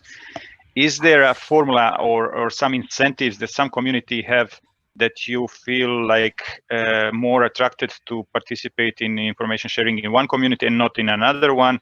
Is it, for example, more at regional or national level more than at European level? What is your experience from the different communities participating in different communities? Yeah, actually, I differentiated in my presentation that the information about strictly cybersecurity and also fraud prevention in the financial sector, that we are used to mix it in the financial sector, but those are like two different things involving different types of information. But with regards to the financial fraud information, it implies to share information about our customers, and it implies to use our legitimate interest of sharing this information for fraud prevention, and well, to use the exception on GDPR about that. But how this exception on GDPR is seen by different regulators around Europe is different, or how they are overwatching what the banks are doing on sharing information, sharing sensitive information of the clients is different. Some are more strict, and some others are not that, are more flexible. And in the case of Spain, for example, there is an initiative called Iberpay that is focused on that as well, and to building a way to share information about potential frauds within the national banks, and it also has the supervision of the Spanish regulator, so Banco de España. So having already the support of the direct regulator is very well seen by the financial institutions, because well, we don't have this blocking point. So that's a good approach, and the opportunities that we have at the European level have to be consensuated with the regulators and with your direct regulator at the national level. So probably I would say that it's a little bit easier by now to do it at the national level in a coordinated way and a widespread way. However, we have already initiated those at European level collaborations, and we foster that from CaixaBank, and well, even that we are fostering it, we are having some reluctancy of other even within CaixaBank, other people within CaixaBank are reluctant to do that, and well, it's a hard task. So that's why we need to provide as more tools as possible for providing the security and the privacy of the data, preserving the security and the privacy. David, I think you mentioned bank secrecy in Obsidian as one of the constraints for data sharing. So the Obsidian is solving or addressing this constraint. Do you think this is also the similar situation for the other collaboration? There are different constraints like this one. They were very sector-specific constraints. Yes, Aljosa, absolutely.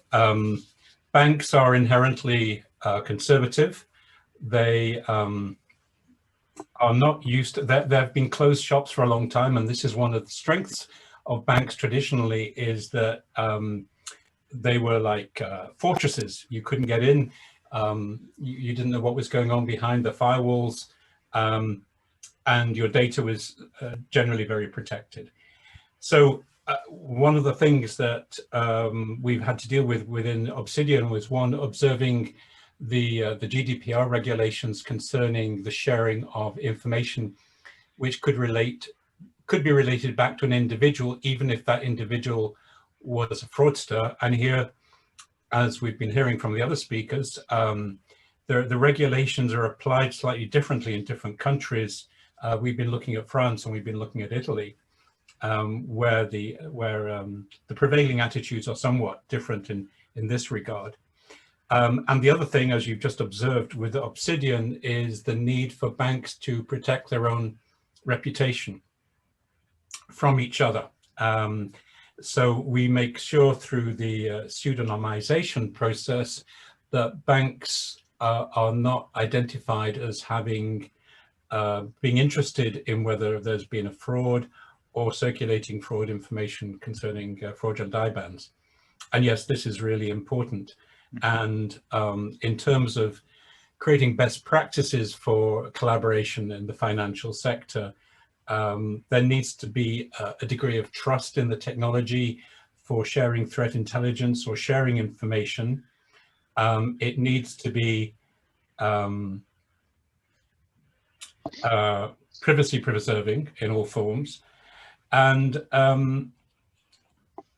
And I think to the point that Ramon was made, coming at the national level or through EU projects, banks need to be encouraged and stimulated, motivated by the actions of others to collaborate with each other. They're not used to doing this. The exception, of course, are the fintechs, the challenger banks, which have sprouted up across Europe, which are designed on digital systems and have much more of a, shall we say, a more digitized approach to dealing with banking transactions and payments than some of the traditional systems. So yeah, the banks have got to come a long way to come in terms of working with others and not working on an island. And certainly they can all benefit from the lessons learned by each other rather than trying to do that as islands, which probably has been the traditional approach for many of them. Mm-hmm. Okay, thank you. Going back to you, Asim, you're a little bit outsider in this webinar because most of the people here are from European projects. You are not participating in any European project, as far as I know. Maybe you are in some of them. Okay, so how do you see this? Because it's sometimes I see it as a kind of a close community where we talk about different prototypes, which are. How do you see it from outside these solutions that were presented? And do you think really how to go to the market? Because these are most of these innovative prototypes have difficulties to reach the market. From what you've seen today, what do you like? What you've seen today? I'm not sure if I understood you correctly, but from my perspective, to try to manage a cyber threat situation in your company, you are well advised not to do this in an encapsulated way, let's say, only for financial services or financial industry. For a hacker, it doesn't matter in which system he wants to or she wants to attack. It is always the same. They want to catch some, let's say, assets in terms of money, information, credentials, data, what else? But you're right when you say that in financial services they have a long history of threats in general and cyber threats in particular. That means 20, 25, 30 years ago, I was also involved in such projects where we have to react to such kind of threats. So, but nevertheless,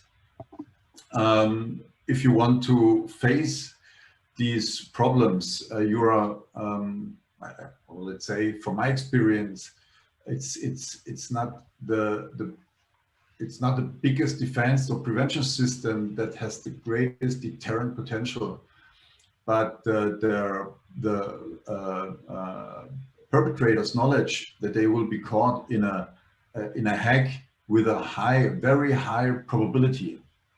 So at the end, it doesn't matter if you are working in the financial industry or in the automotive industry or where else. At the end, you are well advised to do your job, do your homework. But I'm with you when you say, is it a good approach to address this topic to the European Union and to start some projects? Yes, it is. It is always a good idea to do so. So Mark Asim, you have a question for you in a chat. If you can read the question and you have a couple of minutes to think about the question. It's to read it and think about the reliable balanced data sets. My question would be for Ramon about FI ISAC, because this was initiatives from the ISACs are kind of communities, and for financial sector there are at least two that I know of, FS ISAC and FI ISAC, which was supported by ENISA. By the way, we have, I think in the audience we have somebody from ENISA. Now I tried during this conversation to click on the link of the FI ISAC, but I couldn't find it goes back to the ENISA web page, and I don't know if this community, information sharing community, is active in financial sector. Do you know, are you involved in FI ISAC or any ISAC community, or is this best practice? Or we are part of FS ISAC, and we are as well. We participated in several events as well on FI ISAC. Although I'm not the contact person that are directly involved on those events. It's my director Mario Mawad. I as far as I know, FI ISAC is not that active recently, or we didn't participate that much recently. However, all those organizations, all those groups are very interesting for us. However, we want, and this information that are providing, for example, FS ISAC is very, very important. However, we need, as I said, tools to automate this process, because there is a lot of information that we receive from several sources, and we need tools to automate the process of using this information and reacting to the information that we receive, following up a playbook that can operate our systems in an automated way. This is on the one hand, and on the other hand, I can comment also on the question that Atta has led here in the chat, if you want. Yes, please. Hi, Atta. If I understand, your question is how these. I totally agree with you that at the end, if we don't have a coordinated and concerted effort on having these asset all together, combined, in which we can check the different bank accounts that the fraudsters are using, and so on, and all the different features that we can share within all the financial sector stakeholders, we will not be able to really stop the fraud. This is in the line of what I said, Iberpay, that is a national initiative in which all the Spanish banks, or almost all the Spanish banks, are collaborating with the support of the Banco de España, the regulator, and we want to build the rules and the framework for sharing this information and having all together in as fast as possible in order to prevent fraud. I don't know if your question was on that line. I think this sectorial data asset has also to do with the initiatives on data spaces, sectorial data spaces, that now is ongoing in Europe, or the other, for example, industrial data spaces. Maybe something like this could be possible also in financial sector. And in the meantime, do you, Mark Asim, did you think about the answer? Well, she's right. If you have, let's say, some lacks in your information base, you will not be able to respond accordingly and or in an adequate way. So yeah. And well, data privacy. Yeah. Mm-hmm. Please go ahead. Ayosa? Can you hear me? Yes, we can hear you. Okay, I'm sorry. Maybe I have a bad line. And sometimes privacy is not making it easier, but nevertheless, privacy is very important to also to manage this aspect. So.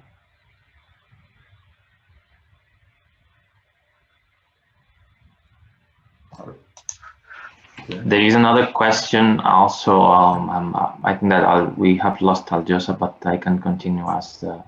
But there is another question here saying that what are the main factors that influence trust in open banking context, and do you see need to change in auditing and regulation side? I can start. I think that probably yes. We need some changes, as I said. At least the heterogeneity that the different regulators act on those cases in the different national regulators makes it complicated at the European level. So first, more than change, it would be like more consensus on how to manage all of it, and then, well, to set up the rules for all the financial institutions of how we can share data and how we cannot, and yeah, to have clear rules and clear framework to do that in a secure way. One of the other concerns. Oh, sorry, Ramon. No, just giving the floor to you. One of the other considerations is that PSD2 is a directive. It's not a regulation, and it is being interpreted in different ways by different groups, as I mentioned earlier. We don't yet have an agreement on standard APIs to be used between open banking participants. They're closely aligned, but they're not the same. And the directive doesn't provide any guidance as to how this is going to get resolved. This is one instance amongst quite a few, and it requires something like some authority, whether it's EBA or some combination of the EBA and the EPC, European Payments Council, European Banking not Association, to come to the aid of the financial institutions to get some resolution on this. That's just one instance, but there are plenty of others that could do with getting to closure within Europe and also globally, because this is not just a purely European exercise. There are similar types of activities going on in the United States and in Asia Pacific. So getting global coordination on many aspects of interworking and interoperability and openness is really important, not least because so many of the banks in Europe are multinationals and are going to be guided by influences that are taking place outside of Europe.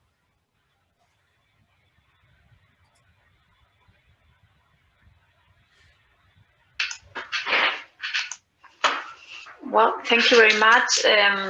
I think that we are now very out of time.